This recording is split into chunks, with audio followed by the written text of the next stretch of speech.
Perkenalkan, nama saya Valencia Pangesti, NIM 1804348. Pada kali ini saya membuat webinar video presentation mata kuliah Sistem Informasi Manajemen, tugas yang ke-8.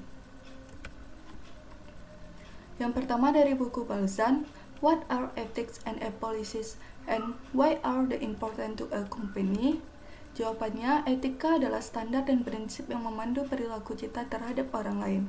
Etika penting bagi perusahaan karena menetapkan pedoman dan membedakan antara perilaku benar dan salah yang harus dimiliki orang di tempat kerja. Kebijakan elektronik adalah kebijakan dan prosedur yang membahas manajemen informasi bersama dengan penggunaan komputer dan internet secara etis di lingkungan bisnis. Kebijakan elektronik penting diterapkan bagi perusahaan yang menggunakan komputer untuk keselamatan dan pemantauan komputer untuk memastikan setiap orang bertindak secara legal dan etis. Pertanyaan yang kedua, what is the correlation between privacy and confidentiality?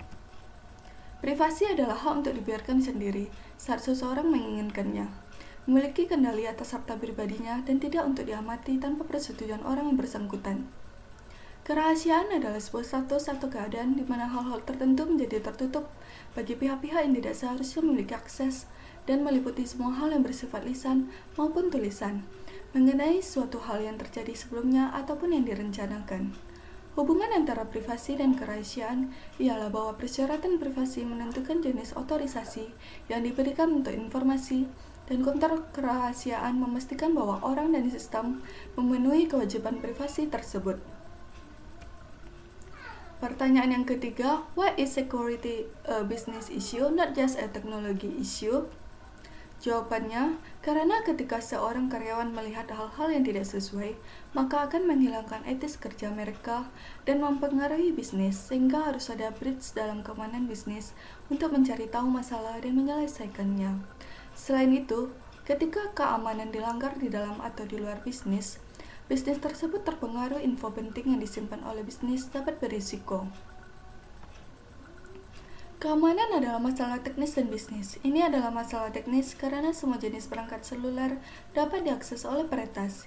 Ini juga merupakan masalah bisnis karena perusahaan mungkin tidak melakukan pekerjaan yang cukup baik dalam mengamankan informasi pribadi.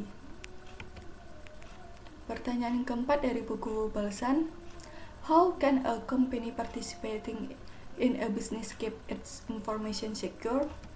Jawabannya, yaitu pemfilteran konten. Organisasi menggunakan perangkat lunak yang memfilter konten seperti email untuk mencegah transmisi info yang tidak sah. Ini dapat membantu mencegah info bisnis online. Bisnis online juga dapat mengenkripsi file untuk mengacak informasi sehingga tidak dapat diretas. Menyiapkan firewall juga penting. Mencadangkan data dan menyimpannya di tempat yang aman akan membantu keamanan bisnis.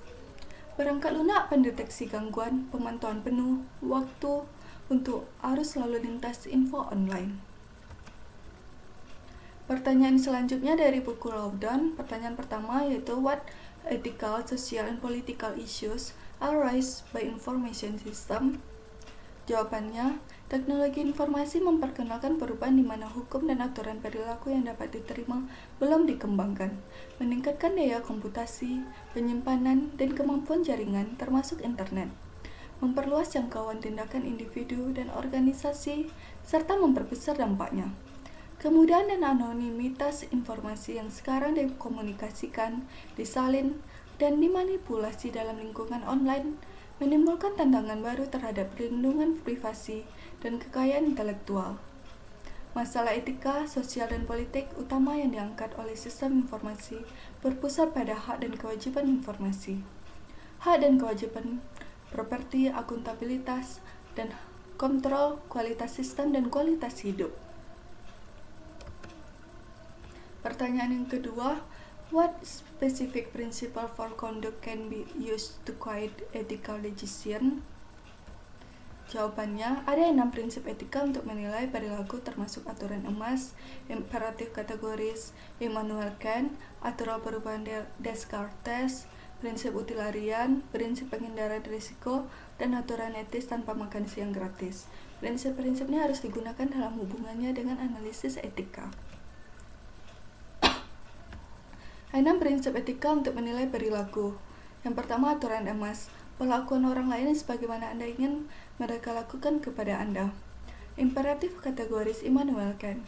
Apabila tindakan tidak baik bagi satu orang, maka tidak akan baik juga bagi siapapun. Yang ketiga, aturan perubahan Descartes. Jika suatu tindakan tidak dapat dilakukan berulang kali, maka tindakan tersebut tidak benar sama sekali. Prinsip utilitarian. Ambil tindakan yang dapat mencapai sebuah nilai yang lebih besar. Prinsip penghindaran risiko. Ambil tindakan yang menghasilkan potensi bahaya yang sedikit. Yang terakhir, aturan etis tanpa makan siang gratis. Seseorang yang telah membuat sesuatu yang bermanfaat pasti menginginkan kompensasi dari yang ia buat. Pertanyaan selanjutnya dari buku Kelly.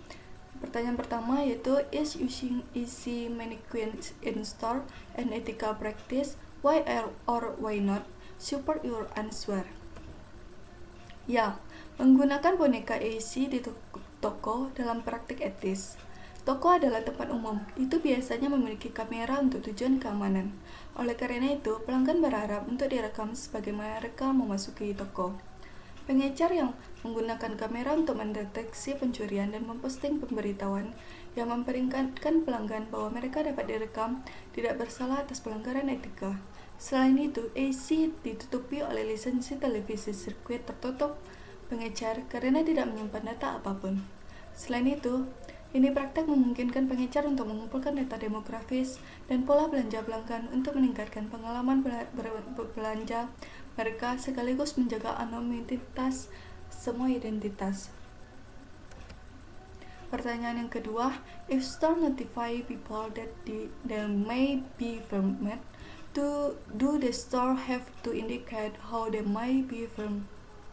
What are the ethical implications of how store make this notification?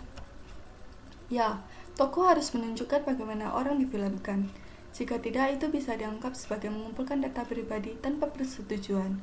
Ini adalah teknologi yang relatif baru dan banyak orang tidak menyadarinya. Implikasi etis dari memberitahu orang tentang hal ini termasuk toko-toko yang memperingatkan pelanggan bahwa mereka difilmkan dengan boneka, tidak ada gambar yang disimpan oleh toko, dan identitas dirahasiakan.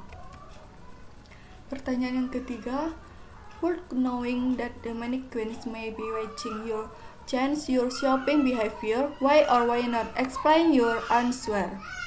Tidak, mengetahui bahwa boneka mungkin memperhatikan saya tidak akan mengubah belanjaan saya. Ketika saya pergi ke tempat umum seperti toko, saya berharap untuk direkam atau ditonton. Juga saya tidak melakukan kesalahan apapun atau melanggar aturan apapun, dan oleh karena itu saya tidak khawatir direkam oleh boneka. Pertanyaan yang keempat, what are the privacy implications of the AC mannequins? Given that store already have security cameras placed in strategic location, mannequin AC memproses data tentang perilaku belanja pelanggan secara real time. Sebuah perangkat lunak pembuatan profil dan demografis digunakan untuk menebak usia, jenis kelamin, dan ras setiap pelanggan. Namun, identitas orang dirahasiakan. AC mirip dengan teknologi yang digunakan di kamera keamanan overhead, namun mengumpulkan lebih baik informasi karena ditempatkan pada tingkat mata, dengan demikian mengundang perhatian pelanggan. Manekin digunakan untuk meningkatkan penjualan dan menyesuaikan pengalaman berbelanja dan produk. AC dilindungi oleh lisensi televisi sirkuit tertutup pengecar karena tidak menyimpan data apapun, dan harus ada tanda peringatan tentang penggunaan boneka untuk tujuan komersial, juga tidak boleh untuk penggunaan pribadi. Sekian jawaban dari saya, terima kasih.